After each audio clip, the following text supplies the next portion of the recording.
একটা পুরুষকে প্রতিষ্ঠিত হতেই হবে, কেননা পুরুষটার ব্যর্থতার গল্প কেউ শুনতে চায় না। আসসালামু আলাইকুম বন্ধুরা, আমি মুনমুন খানম আপনাদের সাথে আছি। আজকে দেখাবো মজাদার একটা কলা পিঠা। এই পিঠাটা খেতে কিন্তু খুবই মজার হয়। যেহেতু চালের গুঁড়ি নাই আমার কাছে, এজন্য আমি ময়দা দিয়েই পিঠাটা বানায় দেখাইতেছি আপনাদেরকে। এখানে প্রথমে এজন্য নিয়ে নিলাম কিছু পাকা কলা। কলাগুলো একটু বেশি পেকে গিয়েছে। প্রথমে আমি কলাগুলার খোসা ছাড়িয়ে এখানে নিয়ে নিলাম। তারপরে এখানে কলাগুলো ম্যাশ করে নেব। হাতের সাহায্যে আমি কলাগুলো সুন্দর করে কচলিয়ে ম্যাশ করে নিচ্ছি।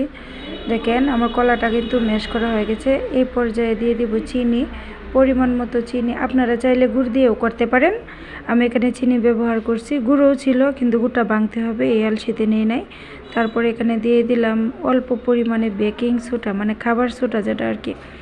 খাবার সোডা দেওয়ার পরে সুন্দর করে ম্যাশ করে ঢেকে ঢেকে দেবো। দেখেন কলাটা কিন্তু আমার এখানে দ্বিগুণ হয়ে গেছে।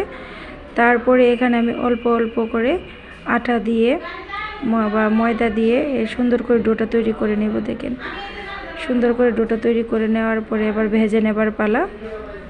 মাশাআল্লাহ, দেখেন আমি অল্প অল্প, যেটাকে আমরা আমাদের বাঙালি ভাষায় গুলগুলিয়া বলি, এই যে গুলগুলের মতো সুন্দর করে শেপ দিয়ে আমি পিঠাগুলো বানিয়ে নিয়েছি। কেমন লাগলো জানাবেন।